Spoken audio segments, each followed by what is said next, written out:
Assalamu alaikum, dear brothers and sisters, dear guests. A very warm welcome to another session of the Seerah, the biography of our Prophet Muhammad sallallahu. As you know, we are going through The Sealed Nectar, a book by Sheikh Safiur Rahman al-Mubarak Furi, rahimahullah.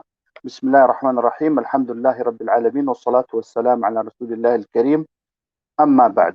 Today we are talking about the religions of the Arabs before Islam. It may not be a very long topic, but it's a very important one, because it sets the scene for the message of Prophet Muhammad ﷺ and everything that the Quran talks about and the Sunnah of our Prophet ﷺ. So, like I said before a number of times, I consider this as an audio book or video book. So those of you who are able to see through video, those who can hear through audio, just the voice, that's also like an audio book. We're going through this nice book in English. So we will commence. Bismillah.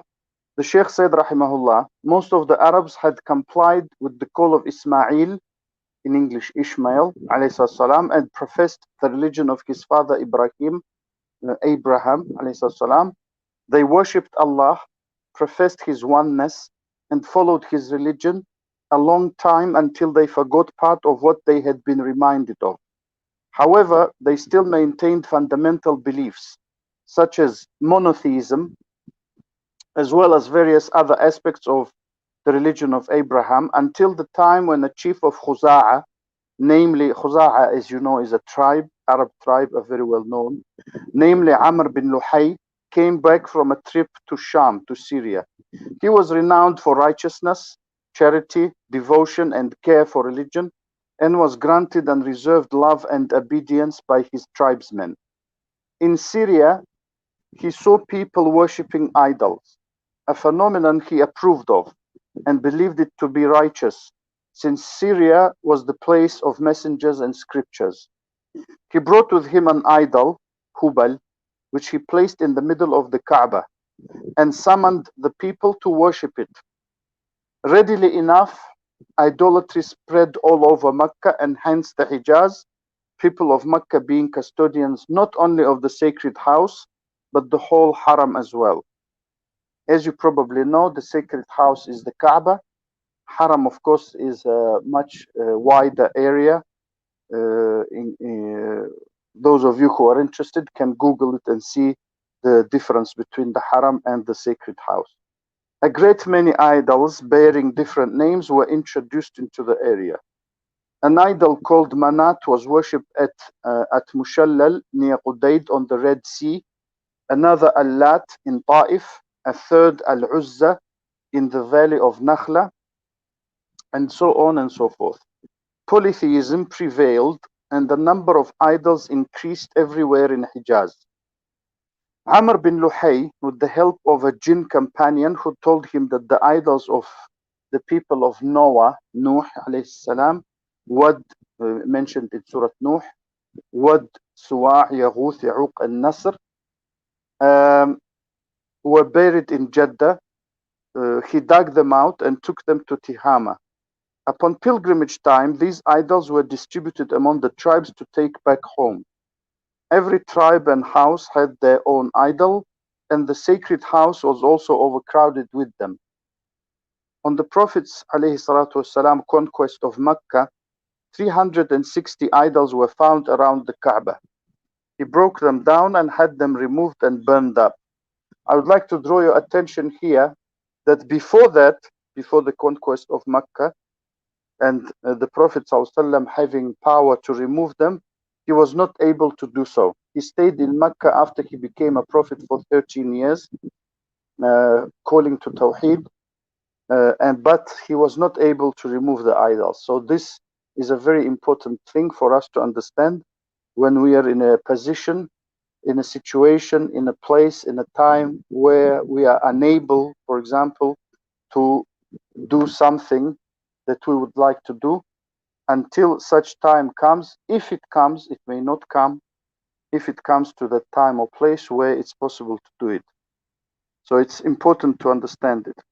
The Sheikh continued, polytheism and the worship of idols became the most prominent feature of the religion of pre-Islamic Arabs, despite alleged profession of Abraham's religion. Of course, they were professing that they were professing the religion of Ibrahim alayhi salam. They were claiming that they were following Ibrahim alayhi salam, but in fact they were engaged in idol worship. Traditions and ceremonies of the worship of their idols had been mostly created by Amr bin Luhay and were deemed as good innovations rather than deviations from the religion of Ibrahim alayhi salam.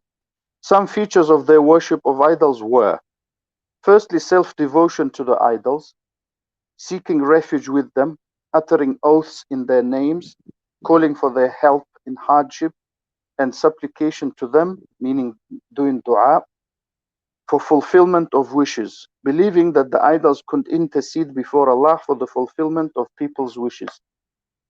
Secondly, performing pilgrimage to the idols, going around them, doing tawaf. In Arabic we call it tawaf, humiliating themselves and even prostrating themselves before them. Unfortunately, among modern day Muslims, some of these practices may exist, which of course is the job of the scholars of Islam and the students of knowledge and the du'at, the people calling to Tawheed and Sunnah, according to the understanding of the righteous predecessors, to call the people to abandon these practices and to worship Allah alone. The third, seeking favor of idols through various kinds of sacrifices in their names.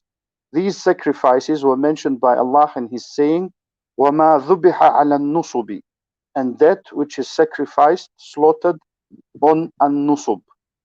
Nusub means stone altars, on which they used to slaughter these and dedicate it to the idols.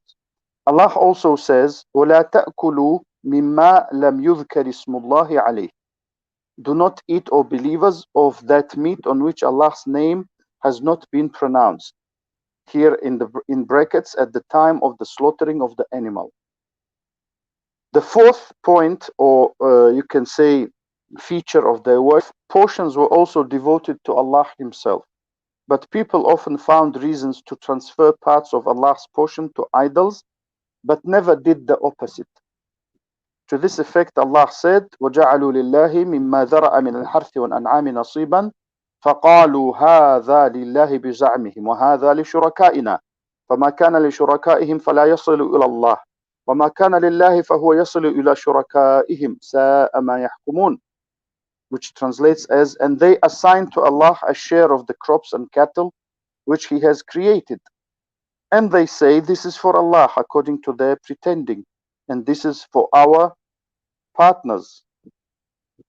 But the share of their partners reaches not Allah, while the share of Allah reaches their partners. Evil is the way they judge. The fifth feature of their worship was seeking favors with these idols through vows of offerings of crops and cattle. As Allah mentioned, وَقَالُوا هَذِهِ أَنْعَامٌ وَحَرْثٌ حِجْرٌ لَا يَطْعَمُهَا إِلَّا مَنْ نَشَاءُ بِزَعْمِهِمْ وَأَنْعَامٌ حُرِّمَتْ ظُهُورُهَا وَأَنْعَامٌ لَا يَذْكُرُونَ اسْمَ اللَّهِ عَلَيْهَا افْتِرَاءً عَلَيْهِ, which translates as, and according to their pretending or claims, they say that such and such cattle and crops are forbidden, and none should eat of them except those whom we allow. And they say there are cattle forbidden to be used for burden or any other work, and cattle on which the name of Allah is not pronounced, lying against Him, meaning against Allah. So all of these are big sins that they used to commit. Now, so here, of course, we have that they make a haram, they make illegal or forbidden things that Allah didn't. And this is a big sin. Nowadays, we have some people among the Muslims who unfortunately have that desire to forbid things, or sometimes to allow things that Allah forbade. The sixth feature was dedication of certain animals, and which also Allah mentioned, such as Bahira, Sa'iba, Wasila, Hami, to idols, Ham, which meant sparing such animals from useful work for the sake of these gods. The Bahira is reported by the well-known historian Ibn Ishaq rahimahullah, was the daughter of a Sa'iba, a female camel that gave birth to 10 successive females, but no males. It was then set free, and everyone was forbidden to tie her, burden her, shear off her wool, or milk her, except for guests to drink from. And so was done to all her female offspring, which were given the name of Bahira, after having their ears slit. The Wasila was a female sheep that had 10 successive female daughters in 5 pregnancies. Any new births from this Wasila were assigned only for use or consumption by males. The Hami or Ham was a male camel which produced 10 progressive females and was thus similarly forbidden. So all these practices, as you can see, forbidding things that Allah allowed. It's about these practices that Allah revealed. ما جعل الله من بحيرة ولا سائبة ولا وصيلة ولا حام ولكن الذين كفروا يفترون على الله الكذب وأكثرهم لا يعقلون. Which means Allah has not instituted things like Bahira or Sa'iba or Wasila or Ham, but those who disbelieve invent lies against Allah, and most of them have no understanding. Allah also says, وَقَالُوا مَا فِي بُطُونِ هَذِهِ الْأَنْعَامِ خَالِصَةٌ لِذُكُورِنَا وَمُحَرَّمٌ عَلَى أَزْوَاجِنَا وَإِن يَكُن مَيْتَةً فَهُمْ فِيهِ شُرَكَاء. And they say, what's in the bellies of such and such cattle, meaning milk or fetus, is for our males alone, or our males only, and forbidden to our females, like girls and women. But if it's born dead, then all have shares therein. Additional types of cattle are also mentioned in this regard. Sa'id ibn al-Musayyib stated clearly that these kinds of cattle were dedicated to their false gods. It has been authentically reported from the Prophet ﷺ that such superstitions were first invented by Amr bin Luhay. The Arabs did all of this for their idols, believing that such idols would bring them nearer to Allah, lead them to Him, and mediate with Him for their sake. To which effect the Quran says, مَا نَعْبُدُهُمْ, meaning that relating what they said, مَا نَعْبُدُهُمْ إِلَّا لِيُقَرِّبُونَا إِلَى اللَّهِ زُلْفَى. We worship them only that they may bring us near to Allah.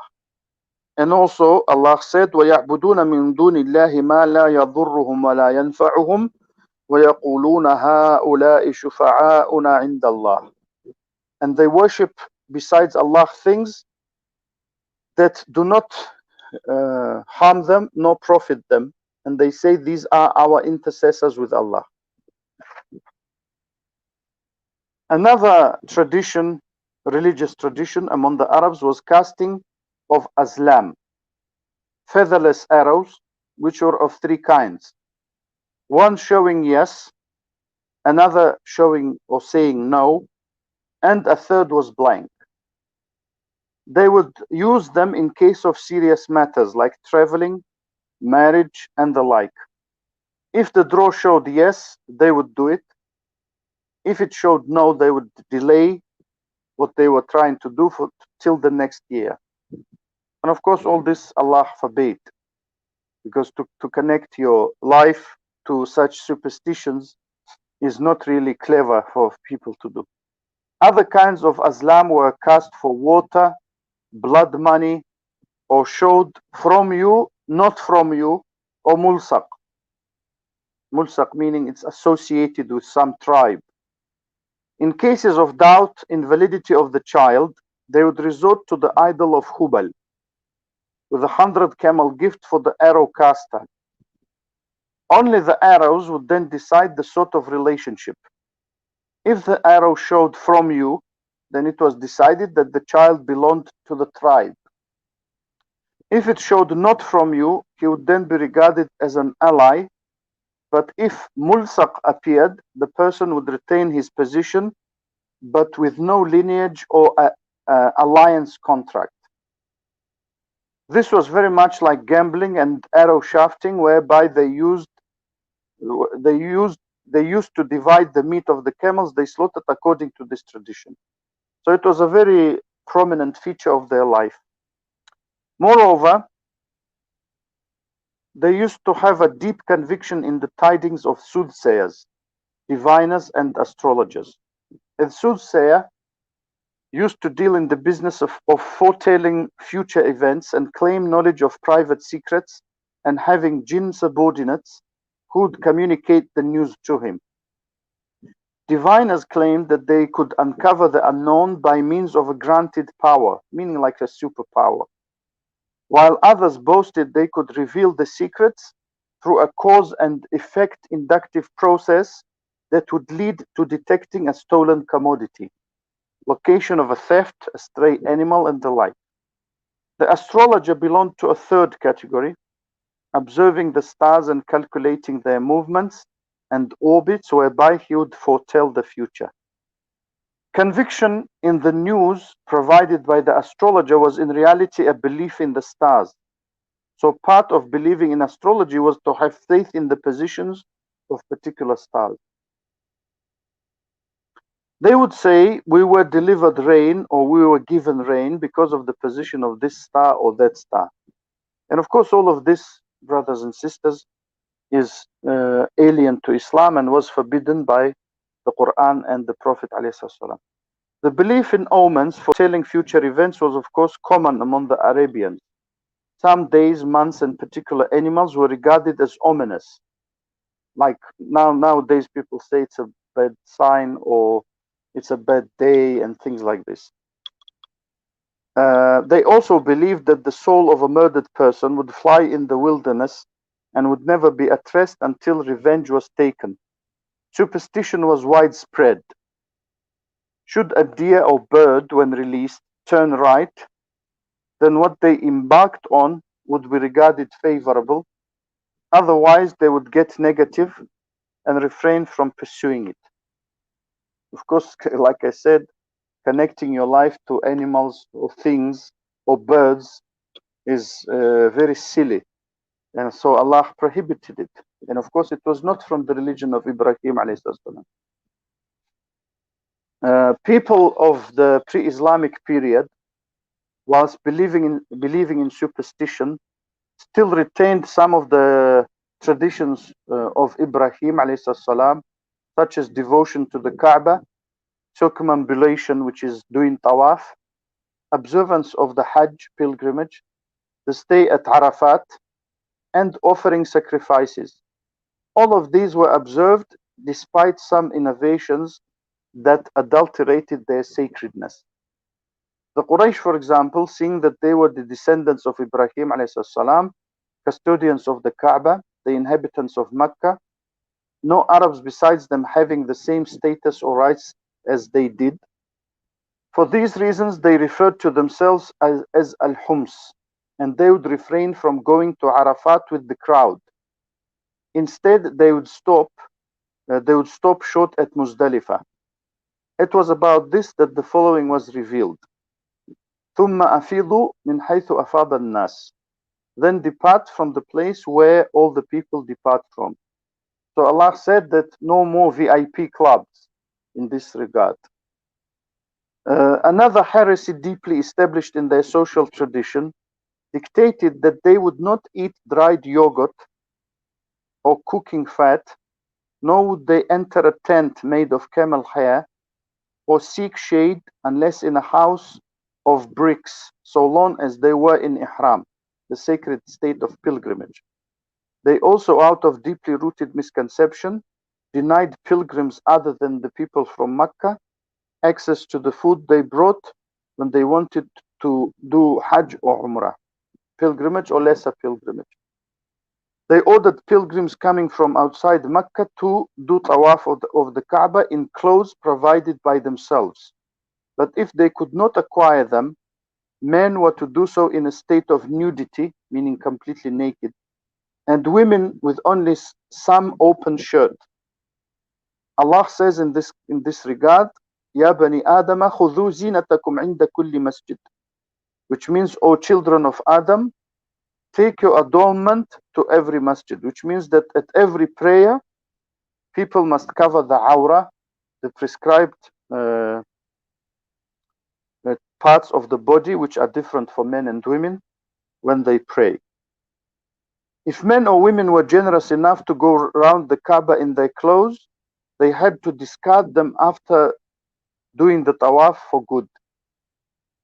When the Makkans were in the sacred state of pilgrimage, which in Arabic we call al-ihram, they would not enter their houses through the doors, but through holes they used to dig in the back walls. They used to regard such behavior as deeds of piety and God-fearing. The Quran prohibited this practice. Allah said, وَلَيْسَ الْبِرُّ بِأَن تَأْتُوا الْبُيُوتَ مِنْ ظُهُورِهَا وَلَكِنَّ الْبِرَّ مَنِ اتَّقَى وَأْتُوا الْبُيُوتَ مِنْ أَبْوَابِهَا وَاتَّقُوا اللَّهَ لَعَلَّكُمْ تُفْلِحُونَ, which means it is not al-birr, piety or righteousness, that you enter the houses from the back, but al-birr, piety, is the quality of the one who fears Allah. So enter houses through their proper doors and fear Allah that you may be successful. Such was the religious life in Arabia, full of shirk, polytheism, idolatry, and superstition. Judaism, Christianity, Magianism, Majusiya in Arabic, and Sabianism, however, could find their ways easily into Arabia. The migration of the Jews from Palestine to Arabia passed through two phases. First, as a result of the pressure to which they were exposed, the destruction of their temple and taking most of them as captives to Babylon at the hand of the king Bukhtanasar. In the year BC 587, some Jews left Palestine for Hijaz and settled in the northern areas of it. The second phase started with the Roman occupation of Palestine under the leadership of the Roman Brutus in the year 70 of the Christian era.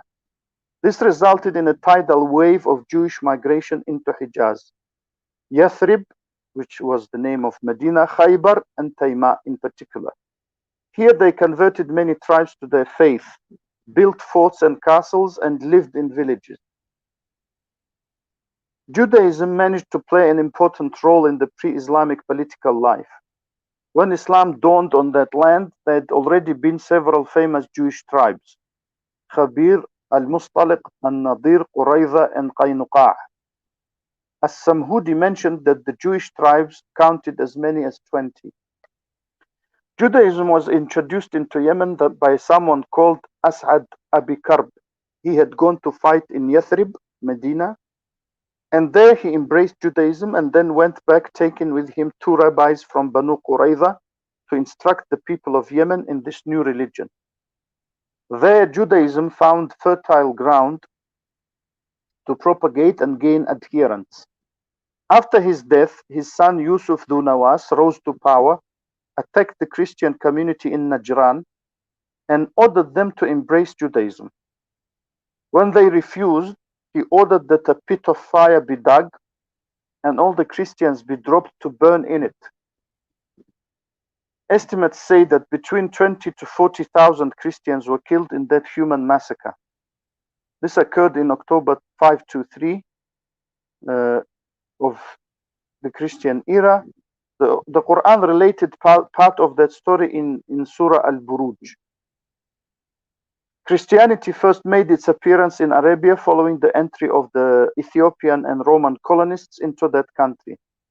Ethiopian presence, which can be called Abyssinian sometimes, it began in the year 340 CE and lasted until 378.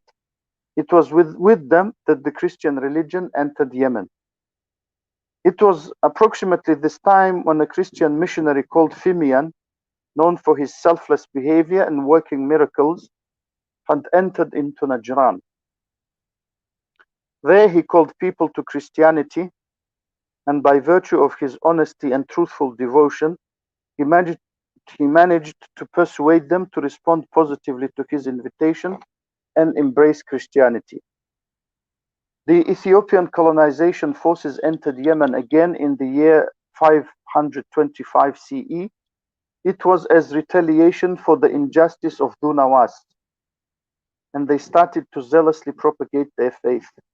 They even built a church and called it Yemeni Kaaba, with the aim of directing the Arab pilgrimage caravans towards Yemen, and then made an attempt to demolish the sacred house in Mecca.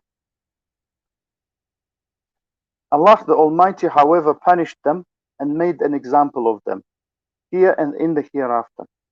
The principal tribes that embraced Christianity were Ghassan, Taghlib, Tayy, and some Himyari kings, as well as other tribes living on the borders of the Roman Empire.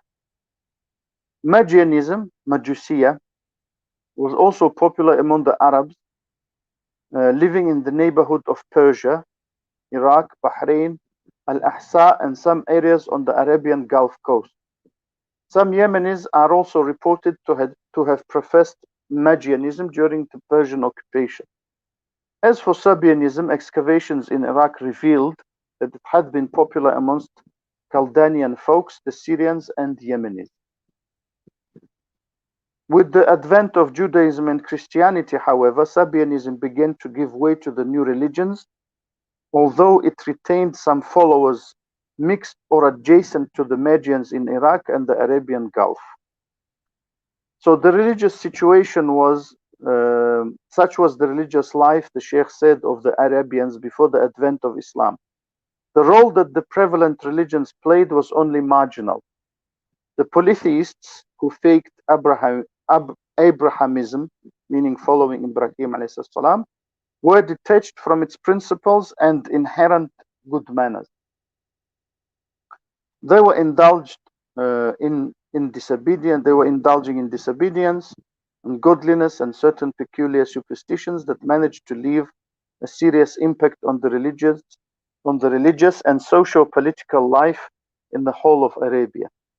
Judaism turned into repulsive hypocrisy along with the control of power. Rabbis turned into lords to the exclusion of the Lord. Their sole target became the gaining of wealth and power, even if it were at the risk of losing their religion, or the emergence of atheism and disbelief. Christianity likewise opened its doors wide to polytheism and got too difficult to figure out as a heavenly religion. As a religious practice, it developed a sort of peculiar mix of man and God.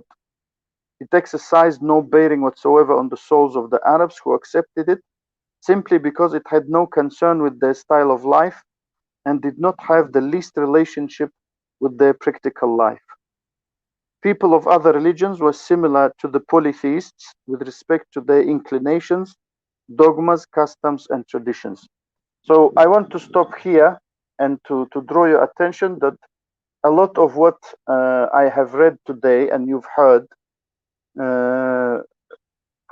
is making a comeback or has made a comeback in terms of many Muslim people and even many Muslim countries practicing some or much of what the pre-Islamic Arabs used to do. And of course, we are concerned with the Arabs because the message of Islam and the Quran and our Prophet Muhammad all emerged in Arabia. That's why we are concerned with that. Otherwise, the whole world, of course, was in a very similar situation. Polytheism was, you can say, the dominant way of life, even though people pretended to be someone else, but they unfortunately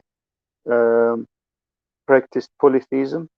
So for that reason, it's very important for us to understand, not just read Sirah, the biography of the Prophet ﷺ, and say, wow, this was so great, and that and this, and never apply it to ourselves or to our lives, and not to take any lessons from it.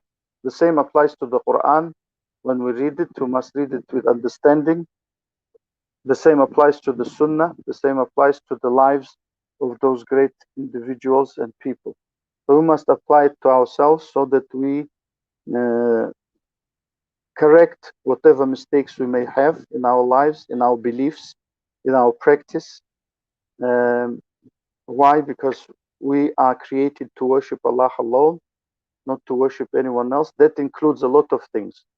First of all, that includes our belief in our hearts, our emotions, even our thoughts about Allah, His religion, His predestination, and many other things, His prophets, His messengers, His angels.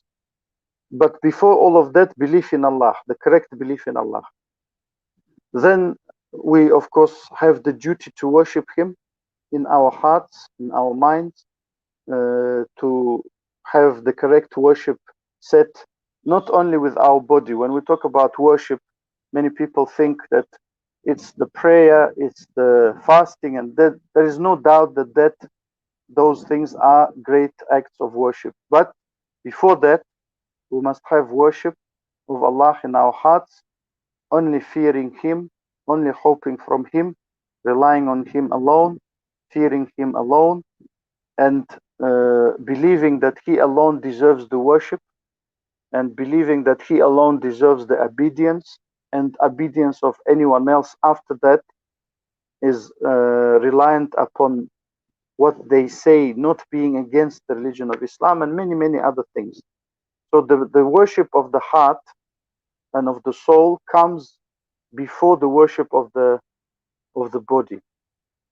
And so all of this we must understand correctly in order for us to gain benefit. Otherwise, we will be going through Sirah as if it's like entertainment. Unfortunately, some Muslims try to make our religion as only a show, entertainment, and things like that. And that, of course, is not why Allah has revealed this religion, and not why we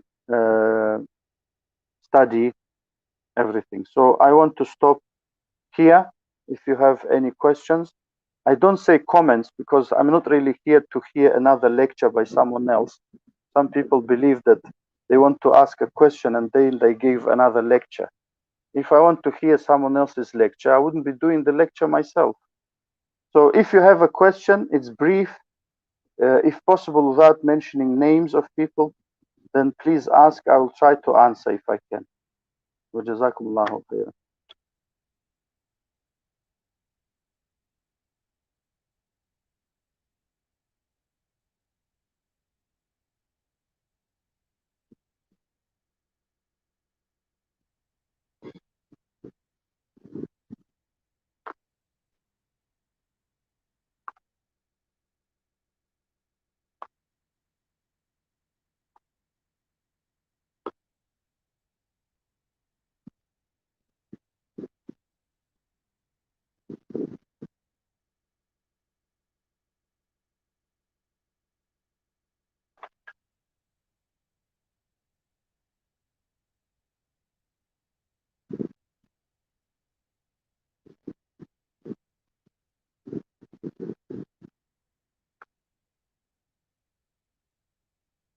Okay, we have a question. Are these religions still around today? Of course, as you know, Christianity, Judaism are around today. Magianism, as far as I know, is also around, mostly supported uh, by people who used to be from Persia, now present day Iran, you can say. They are found, I believe, there and other places. Sabianism, I'm not sure, to be honest, if they are found today or not. Even in the time of the Prophet ﷺ and after him, the scholars differed if they existed then or they did not exist by that time. So obviously, like I said, some of these practices exist, even if the religion may not exist, some of these beliefs. And how can we follow the correct way is by learning the correct belief and by applying it in our lives.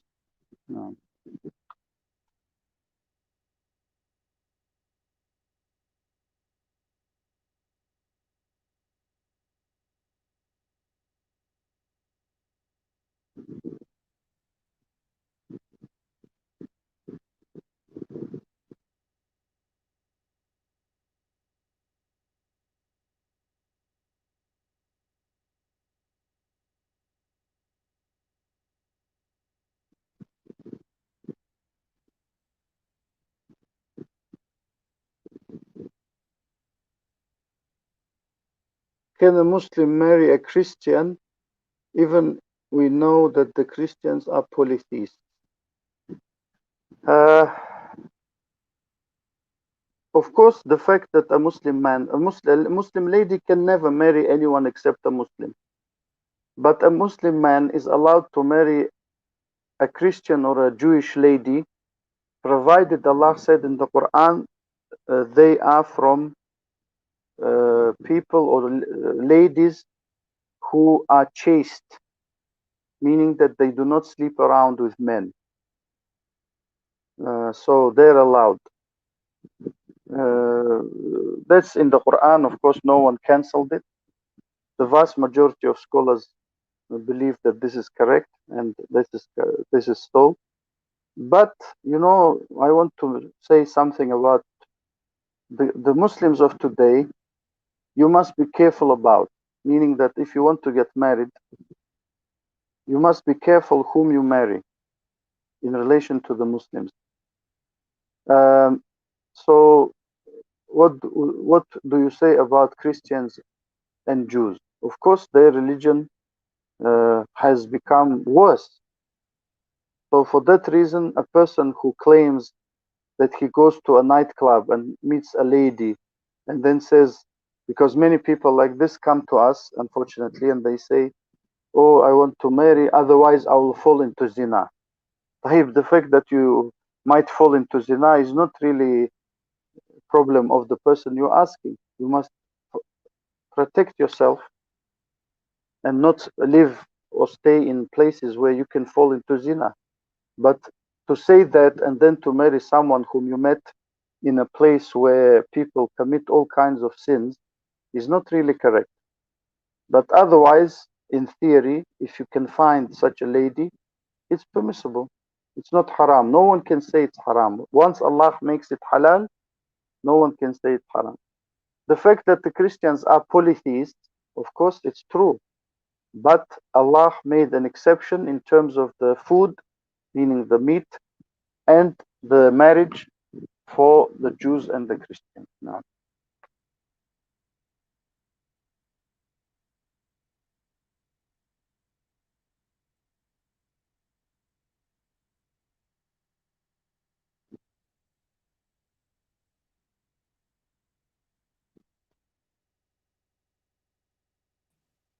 That's all our questions for today.